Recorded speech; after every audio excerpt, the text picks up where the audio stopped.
জালেমদের জন্য কোরআনে কারিমে কোনো উপকারী কথা নেই, যা আছে ওদের শুধু ক্ষতি বৃদ্ধি করবে। কিন্তু দুনিয়ায় যে সমস্ত মানুষ ইমানদার হবে, ইমানের দাবিতে সত্যবাদী হবে, এমন এমন বিধান আল্লাহ কোরআনে দিয়েছেন, এই বিধানগুলো তাদের দুনিয়ার পরিবার, সমাজ এবং রাষ্ট্রের জন্য রোগ মুক্তর কারণ হবে। জোরে বলেন সুবহানাল্লাহ। তাহলে আমাদের কলব পরিষ্কার পরিশুদ্ধ করতে হলে, কালবে সালিম বানাতে হলে কোনটা লাগবে বলেন? আরো জোরে বলেন। দ্বিতীয় নম্বরের নাম কলবে মারিজ, অসুস্থ অন্তর। এটা আবার কাদের?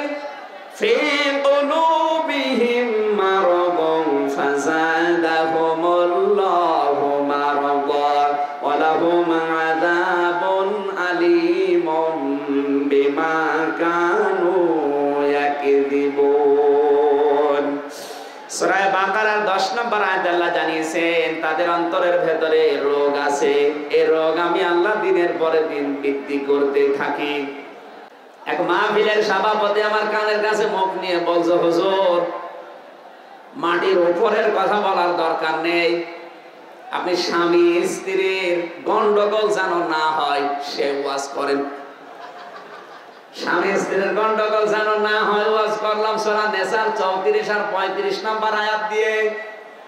রাতের বেলা ওনার বাড়িতে খাবারের ব্যবস্থা ছিল, খাবার খাওয়ার জন্য গেছি, দেখি মুখ গোমরা।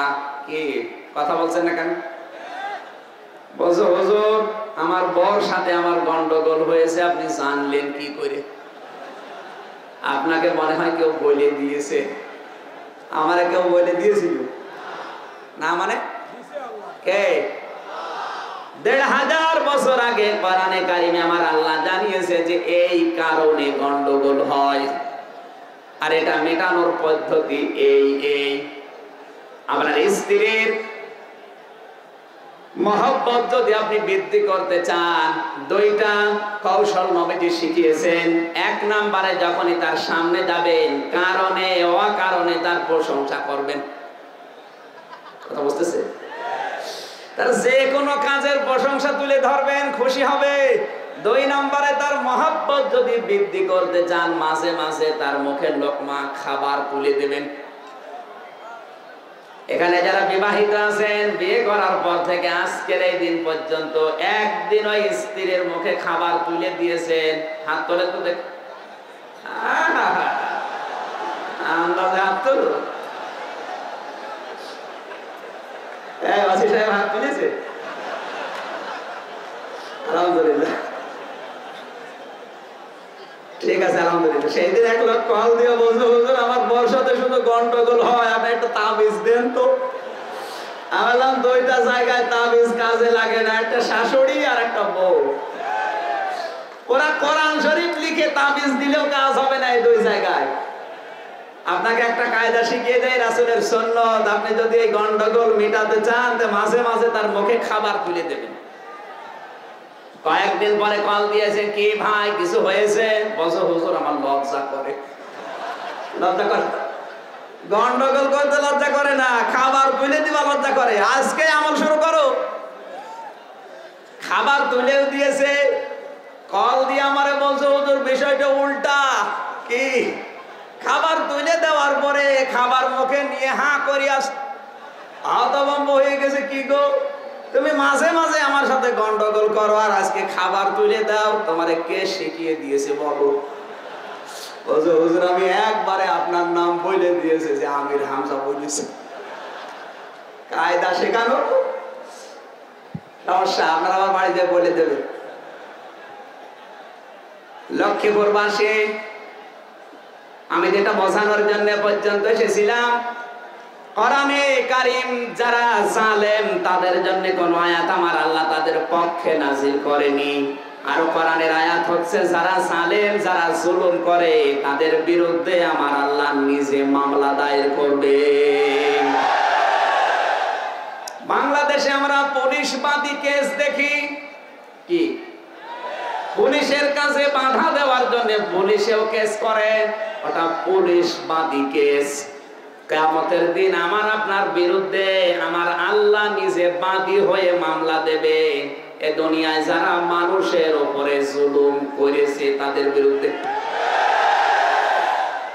সূরা শূরা 25 নম্বর পারা 6 নম্বর পৃষ্ঠা 9, 13, 12 নম্বর লাইনের 42 নম্বর আয়াতে আছে, ইন্নামাস সাবিলু আলাল্লাযিনা ইয়াজলিমুনান নাস। আল্লাহ পাক বলেন, অবশ্যই আমি আল্লাহ মামলা দেব, অভিযোগ দায়ের করব, কেস করব তাদের বিরুদ্ধে যে মানুষগুলো দুনিয়ায় মানুষের উপরে অত্যাচার করে। এই আয়াতটা পড়ার পরে আমার মনে হচ্ছে বাংলাদেশ সহ বিশ্বে আজ আমরা হাজারো মানুষ আল্লাহর মামলার আসামি হয়ে গেছি। আমরা কিন্তু অনেকে আল্লাহবাদী কেসের আসামি। কথা বলেন ঠিক কিনা? আপনি যদি মানুষের উপর অত্যাচার করেন, শব্দটা কি? ইয়াজলিমুনান নাস।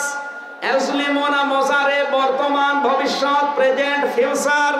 আর নাস মানে মানুষ। মানুষ পদবাচ্যে যারা বিবেচিত, সে যে ধর্মের লোক হোক, মানুষ। আপনি যদি মানুষের উপরে অত্যাচার চালান, তার অধিকার নষ্ট করে দেন, আপনার বিরুদ্ধে ওই লোকটা না, কিয়ামতের দিন আল্লাহ নিজে মামলা দেবে। আপনি একটু নিজের দিকে তাকিয়ে ভাবেন তো, আপনি কি আল্লাহর মামলার আসামি? একটু খেয়াল করে শুনুন। এইজন্য জালেমদের জন্য কোরআনে কারিমে কোনো উপকারী কথা নেই, যা আছে ওদের শুধু ক্ষতি বৃদ্ধি করবে। কিন্তু দুনিয়ায় যে সমস্ত মানুষ ইমানদার হবে, ইমানের দাবিতে সত্যবাদী হবে, এমন এমন বিধান আল্লাহ কোরআনে দিয়েছেন, এই বিধানগুলো তাদের দুনিয়ার পরিবার, সমাজ এবং রাষ্ট্রের জন্য রোগ মুক্তর কারণ হবে। জোরে বলেন সুবহানাল্লাহ। তাহলে আমাদের কলব পরিষ্কার পরিশুদ্ধ করতে হলে, কালবে সালিম বানাতে হলে কোনটা লাগবে বলেন? আরো জোরে বলেন। দ্বিতীয় নম্বরের নাম কলবে মারিজ, অসুস্থ অন্তর। এটা আবার কাদের? ফি কুলুবিহিম মারাদুন ফাযাদাহুমুল্লাহু মারাদা ওয়া লাহুম আযাবুন আলীমুম বিমা কানু ইয়াকযিবুন। সূরা বাকারার 10 নম্বর আয়াতে আল্লাহ জানিয়েছেন, তাদের অন্তরের ভেতরে রোগ আছে। এই রোগ আমি আল্লাহ দিনের পরে দিন বৃদ্ধি করতে থাকি। এখানে ফাযাদাহুমুল্লাহু মারাদা, একালিফ টান আছে। তাদের জন্য তাদের যে রোগ ভেতরে আছে, অসুস্থ অন্তরের রোগগুলো আল্লাহ দিনের পরে দিন নিজেই বৃদ্ধি করে দেন। তাদের জন্য যন্ত্রণাদায়ক শাস্তি রেখে দিয়েছেন, কারণ তারা কথা বললেই মিথ্যা কথা বলে। মানুষের অন্তর অসুস্থ হয়ে যায়, রোগা হয়ে যায় কখন? যারা কথা বললেই মিথ্যা কথা বলে। কথা বুঝতেছেন? আজ এই দেশে হাজারো মানুষ কথা বললেই মিথ্যা বলেন। ওয়ালা তাকফু মা লাইসা লাকা বিহি ইলমুন ইন্নাস সামআ ওয়াল বাসারা ওয়াল ফুআদা কুল্লু উলাইকা কানা আনহু মাসউলা। সূরা বানী ইসরাঈলের 36 নম্বর আয়াতে আল্লাহ জানিয়েছেন, যে বিষয়ে তোমার জ্ঞান নেই ওই বিষয়ে মুখ খুলবা না, কথা বলবা না। আর বাংলাদেশের চরিত্র, যে বিষয় জানে না ওই বিষয় বেশি করে বলে। আপনি যেটা জানেন না আপনি মুখ খুলতে পারবেন না। আন্দাজে একজনের নামে বেয়াদব, বেআমল, উচ্ছৃঙ্খল আপনি লাগিয়ে দিলেন। আপনি কি কোনোদিন তার সাথে মিশেছেন? যে বিষয়ে আপনার জ্ঞান নেই, গরিমা নেই, আন্দাজে আপনি মুখ খুললেন কেন? কারণ আপনার এই মুখ, আপনার এই হাত, আপনার এই অন্তর কিয়ামতের দিন আল্লাহর কাছে জিজ্ঞাসিত হবে। আজকে যদি আপনি ধরা নাও খান, ওই দিন কিন্তু ধরা খাবেন। কথা বলেন না কেন? কিসের অহংকার আপনার ভেতরে আসে আমি বুঝি না। আল্লাহ তাআলা বলেন, ওয়ালা তামশি ফিল আরদি মারহা ইন্নাকা লান তাখরিকাল আরদা ওয়া লান তাবলুগাল জিবালা তাওলা। সূরা বানী ইসরাঈলের 37 নম্বর আয়াতে আল্লাহ জানিয়েছেন, জমিনের উপরে যখন চলাফেরা করবে অহংকার করে চলবে না, অহংকার ভরে কথা বলবে না। কারণ তুমি তো কোনোদিন লাফ দিয়ে পাহাড়ের চূড়ার উপরে যেতে পারবে না। আপনি যতই চেষ্টা করেন লম্বা হওয়ার, পাহাড়ের উচ্চতা ছাড়িয়ে যেতে পারবেন? বলেন। এই জন্য আমাদের সব সময় খেয়াল রাখা লাগবে, কোরআনে কারীম আমার আল্লাহ দিয়েছেন এই পৃথিবীর মানুষের রোগ মুক্তি কারণ করার জন্য। আপনি যদি কথা বললেই মিথ্যা কথা বলেন, না জেনে কথা বলেন, তাহলে আপনার অন্তরকে আল্লাহ দিনের পরে দিন অসুস্থ করে দেবে। যতই আপনি নামাজ পড়েন, রোজা রাখেন, বড় পাগড়ি মাথায় দিয়ে 8 কলি 10 কলি 15 কলি টুপি মাথায় দেন, আপনার অন্তর কিন্তু রোগা হয়ে যাবে, অসুস্থ হয়ে যাবে। এজন্য সাবধান, কথা বলতে গেলে চিন্তা ভাবনা করা লাগবে যে বিষয় আমি জানি কিনা। কথা বলছেন? 3 নম্বরে কলবের নাম হচ্ছে কলবে মাউত। এটা তৈরি হয় কেমন করে? আল্লাহ তুমি আমাদের তৌফিক দাও, জোরে বলেন আমিন। কলবের বর্ণনায় ছিলাম, কলব কত প্রকার? 1 নম্বরে কলবে সালিম, বিশুদ্ধ অন্তর। 2 নম্বরে কলবে মারিজ, অসুস্থ অন্তর। 3 নম্বরে কলবে মাউত, মৃত অন্তর। অন্তর মরে যায় কাদের? সূরা আরাফের 179 নম্বর আয়াতে আল্লাহ জানিয়েছেন কলব মরে যায় কাদের? আলাকাদ দারানা লি জাহান্নামা কাসীরাম মিনাল জিন্নি ওয়াল ইনস লাহুম কুলুবুন লা ইয়াফকাহুনা বিহা। অবশ্যই আমি আল্লাহ অধিকাংশ মানুষ আর জিনকে জাহান্নামে দেব, এই জন্যই বানিয়েছি। কারা? তারা যাদেরকে 3টি ইন্দ্রিয় শক্তি আল্লাহ দিয়েছে কিন্তু তারা কাজে লাগায় না। 1 নম্বরে কলব। 1 নম্বরে তাদের কলব আছে কিন্তু তারা বোঝে না, চিন্তা করে না।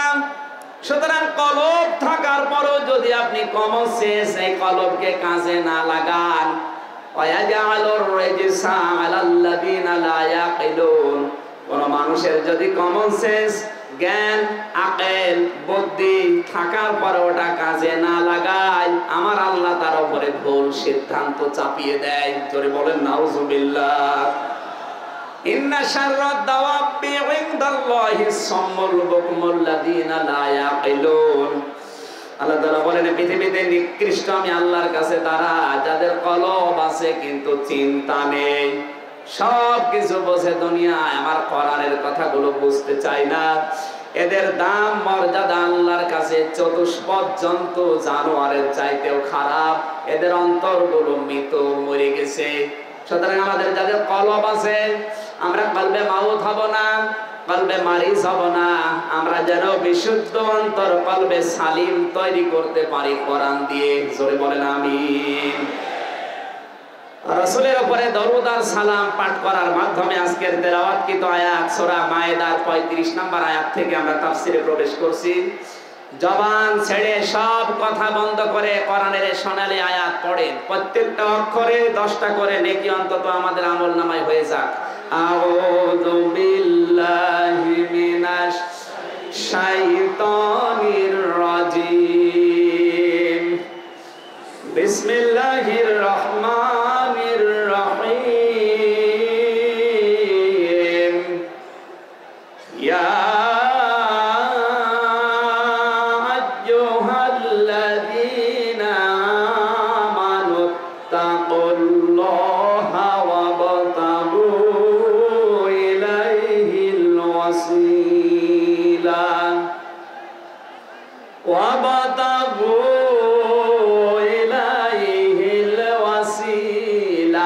ওয়াজাহিদু ফি সাবিলিহি লাআল্লাকুম তুফলিহুন। সাদাকাল্লাহুল আযীম। কোরআনের তাফসীর শুনতে হলে আমরা জানি 5টা বিষয় একটু খেয়াল করা লাগে। বিশেষ করে 1 নম্বরে শুদ্ধ তেলাওয়াত, যেটা আমরা করলাম। 2 নম্বর মাতৃভাষায় অর্থ, যেটা এখন করা হবে। 3 নম্বরে ঐতিহাসিক প্রেক্ষাপট। 4 নম্বরে বাস্তব ব্যাখ্যা।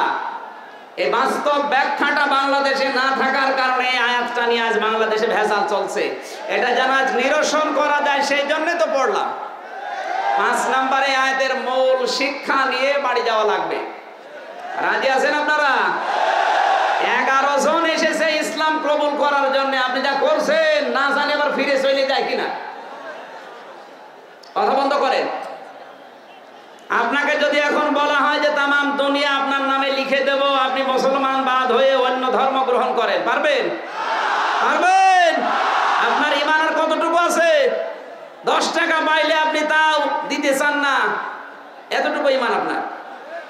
এই ঈমানে বলছেন তামাম দুনিয়া দিয়ে দিলে আমি ইসলাম ত্যাগ করব না। আর যে 11 জন এসেছে ওনাদের কাছে ওনাদের ধর্ম এরকমই ছিল, অথচ কোরআনে কারিমের মর্মবাণী উপলব্ধি করে পৃথিবীর সব বাদ দিয়ে এখন ওনাদের ধর্মের যারা আছে সব শত্রু হয়ে যাবে না? সব বাদ দিয়ে আমাদের কাছে আসতেছে। আমাদের যে আচরণ, আশা করছি আপনি সংশোধন হবে। একটু কন্ট্রোল করেন, নিজেকে কন্ট্রোল করেন।